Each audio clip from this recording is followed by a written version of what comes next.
হচ্ছে এটা আমার স্বামী, আমাদের বাড়ি চম্পকনগর, আমরা আজই এখানে বেড়াতে এসেছি।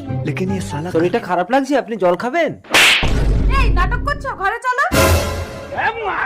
এই তুমি আমার স্বামীর গায়ে হাত তুললে কেন? তোমার স্বামী মানে? তোমার পোঙায় দুটো তিল আছে তো? হ্যাঁ তিল আছে, কিন্তু তুমি জানলে কি করে? আমি বলছি এর আসল রহস্য।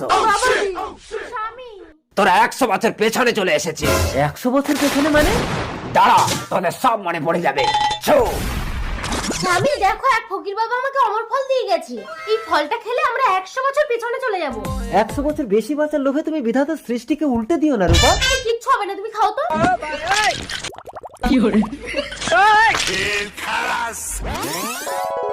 রূপা তোর পরের জন্মের স্ত্রী, এখন তুই আগের জন্মে চলে এসেছিস। এ জন্মে চম্পা তোর স্ত্রী, রূপাকে তুই ছেড়ে দে।